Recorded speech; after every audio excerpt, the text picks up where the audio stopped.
Hi everybody, and welcome to my first ever episode of Travel Info. What is it? What am I calling this again?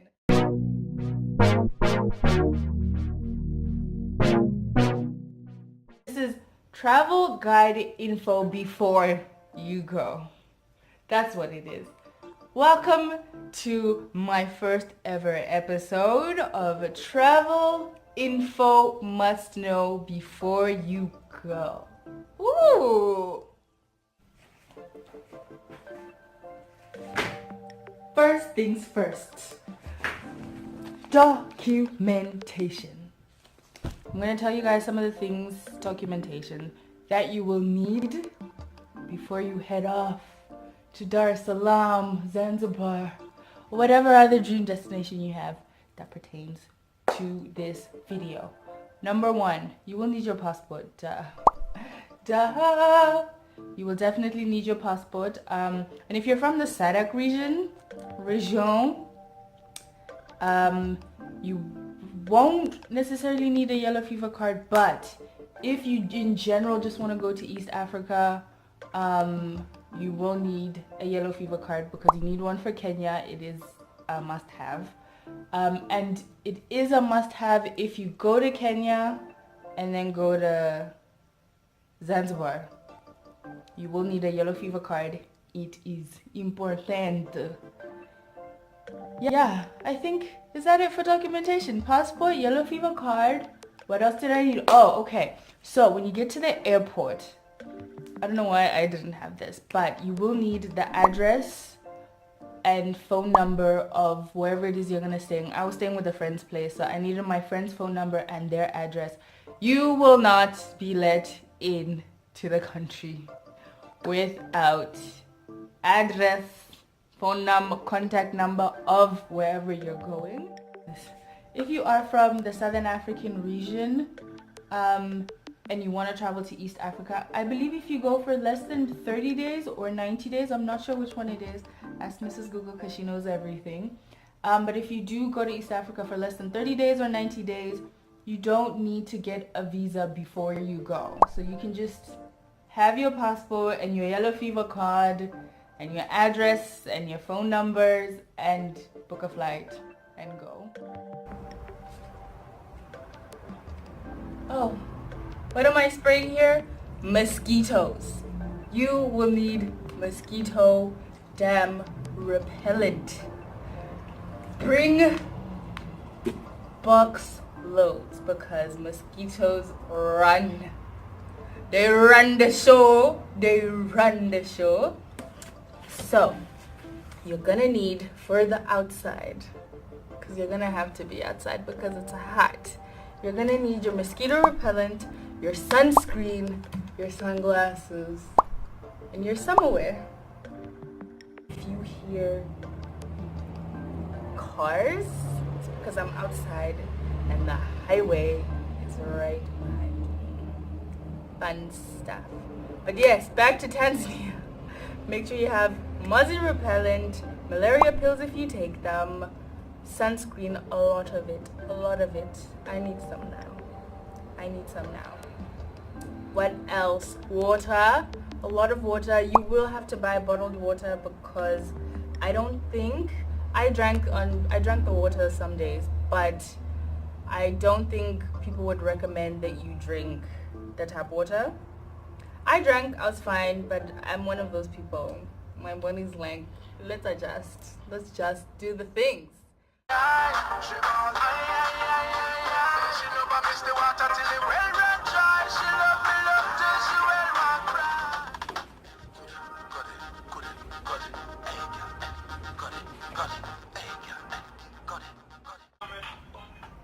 Me gala one like a gypsy. One more shot and she get tipsy.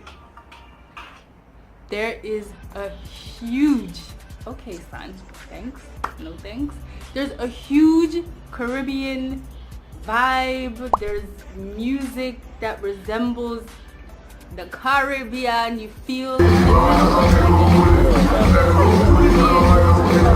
East Africa with a hint of Southern Africa in there. I was at the club one night and okay, maybe this wasn't a great idea. Let me finish. I was at the club one night and Idibala started playing. Idibala, Esmupedi. You know, I went nuts. A place you have to go to is Buckets. It's like chillas plus club vibe, the music.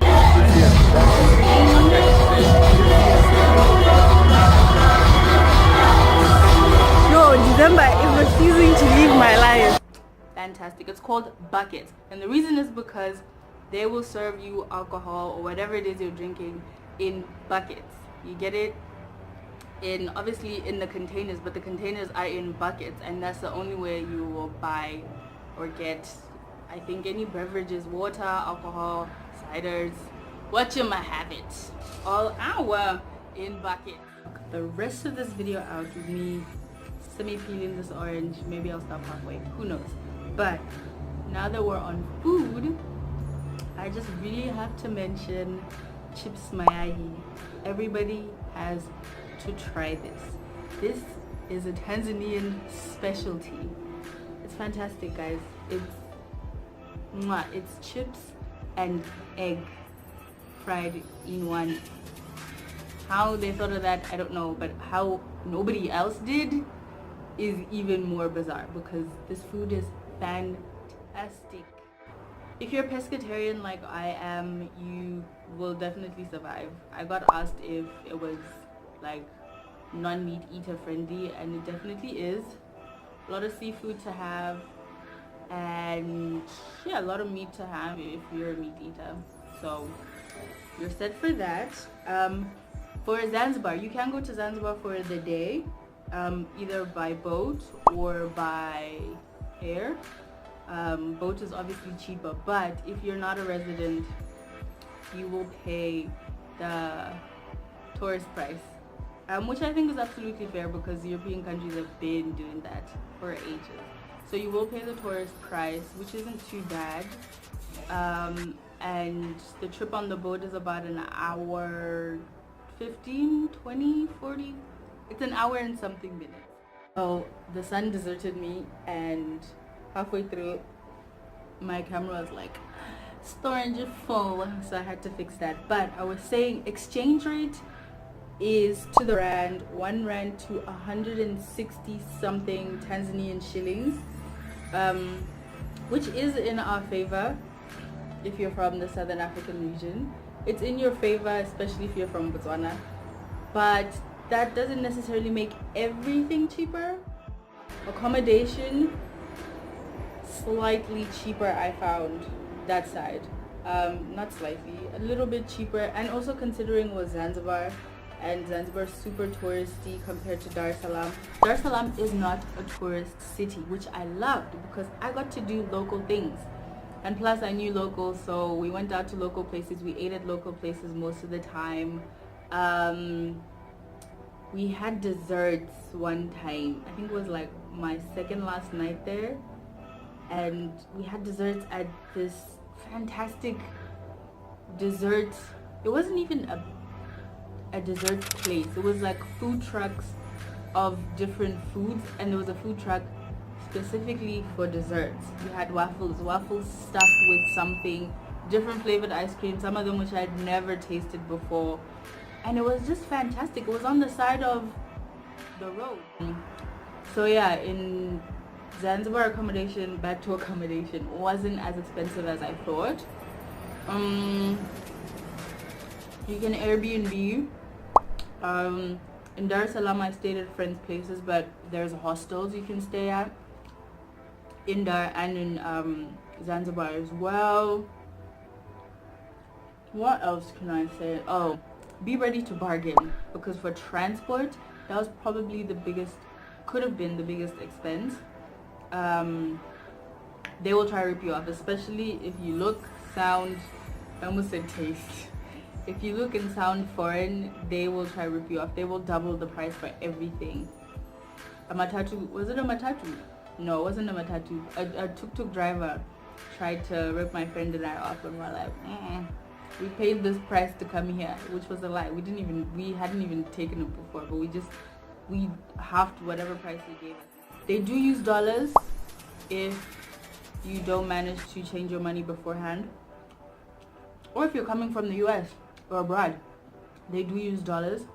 And some things, I don't know how the math works out, but some things it is cheaper to pay for them in dollars than it would be to pay for them in Tanzanian shillings. And the boat is one of them. The boat to Zanzibar, it is cheaper to pay for it in dollars than if you were to convert and the price they have for it in Tanzanian shillings. So there's that to kind of sort of look out for, be in the know. I think I almost forgot to mention in the beginning, for Zanzibar, to go to Zanzibar, you will need your passport. If you go to Dar first and then you happen to know somebody and you stay at someone's house and then you think, oh, I just want to go to Zanzibar quick, take your passport with you, because Zanzibar is a semi-autonomous island, but it is not a foreign state. So you will need your passport to go in and out, and have your yellow fever card. Like I mentioned in the beginning, have your yellow fever card with you just in case they ask for it. As soon as you arrive in Stone Town, which is where the boat which is where the boat arrives, you will get crowded with people trying to sell you things, people trying to drive you somewhere. Don't let this overwhelm you. You'll get over it after like a few hours there. And if you're interested in the East African slave trade, Zanzibar would be a good place to learn about this. They have like slave tours, prison tours, slave tours, and spice tours, because it's a spice island as well, so you can learn a little bit about that. We didn't do the slave tour. We went to like the entrance of the slave museum and asked a few questions, and then we decided, nah, we actually didn't want to have something heavy to carry around for the rest of it. This was a huge lifesaver when we got to Newbie Beach. Bring speakers. You not like Mr. Bombastic speakers, but we just had like a portable, my friend had brought a portable speaker, and it just added a little something to the trip, to like us getting ready, to just passing time by the beach, and you know, tanning, for those who were tanning. It was so nice, and it was such a conversation starter as well. We made new friends through music, and yeah, so I hope I didn't forget anything, but yeah, if you do decide to go, please tag me in your pictures at Mphonini. And lastly, for my 5 takeaways, they're gonna be super quick. 1, experience your continent yourself. You please do not let outside influences, non-African influences, influence how you view and think of your own continent. 2, I'm not a luxe traveler. You don't have to travel luxe. The experience is so much more than staying in 5-star places. 3, use your network. If you know somebody or your neighbor knows somebody that's from da place, ask them if you can go visit. Listen, it's not that complicated. Ask them if you can go visit, maybe stay with them. 4, live outside your comfort zone. Please do that. And the last one, make an effort. Yes, they do speak English in East Africa, but as a linguist, I would obviously encourage you to go outside of your comfort zone and make an effort to learn their language. And yeah, I really hope you guys enjoyed this video, and I will see you next time. Don't forget to like, comment, share, subscribe. Thank you. Bisous bisous.